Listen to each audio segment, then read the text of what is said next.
দিল্লি বিস্ফোরণের নেপথ্যে কি ফরিদাবাদ মডিউল?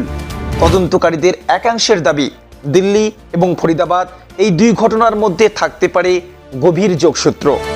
টাইমস অফ ইন্ডিয়ার খবর অনুযায়ী ফরিদাবাদ থেকে গ্রেপ্তার হওয়া মহিলা চিকিৎসক শাহিন শহীদকে জেরা করেই মিলছে এই সংযোগের সূত্র।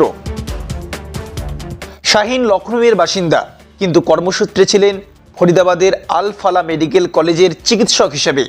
সহকর্মীদের দাবি তিনি প্রায়ই কাউকে কিছু না জানিয়ে হাসপাতাল থেকে চলে যেতেন।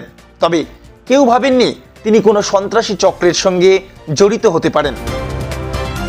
গত সোমবার ফরিদাবাদে পুলিশ উদ্ধার করে 360 কেজি অ্যামোনিয়াম নাইট্রেট, যা দিয়ে তৈরি করা যায় শক্তিশালী বিস্ফোরক।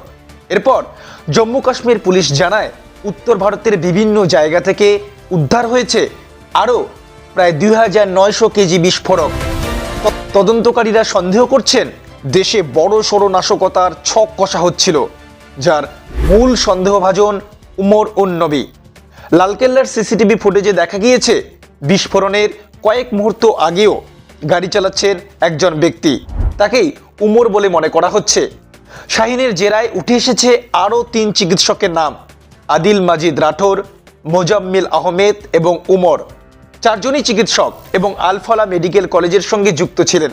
শাহিন জানিয়েছেন প্রায়ই হাসপাতালের কাজ শেষে উমরের সঙ্গে দেখা হতো তার, আর উমর নাকি তখনই দেশ জুড়ে বিস্ফোরণ ঘটানোর পরিকল্পনা নিয়ে আলোচনা করতেন। সূত্রের দাবি গত 2 বছর ধরে এই চক্র বিস্ফোরক সংগ্রহের কাজ চালাচ্ছিল। এখন তদন্তকারীরা খতিয়ে দেখছেন ফরিদাবাদ থেকে উদ্ধার হওয়া অ্যামোনিয়াম নাইট্রেটই কি ব্যবহার হয়েছে দিল্লির বিস্ফোরণে। এদিকে কাশ্মীরে নাশকতার উদ্দেশ্যে সক্রিয় এই গোষ্ঠীকে ধরতে অভিযান চালিয়েছে পুলিশ। 3 জনকে গ্রেপ্তার করা গেলেও এখনও পলাতক প্রধান সন্দেহভাজন উমর উন নবী। শাহিনের জেরায় আরও উঠে এসেছে তার ভাই পারভেজ সঈদের নাম, যার যোগাযোগ ছিল জৈশ ই মোহাম্মদের সঙ্গে। তবে গোটা বিষয়টি এখনও তদন্তাধীন। তদন্তকারীরা এখন একটাই প্রশ্নের উত্তর খুঁজছেন: দিল্লি বিস্ফোরণের সঙ্গে ফরিদাবাদ মডেলের যোগ কতটা গভীর। আজকের মতো এ পর্যন্তই।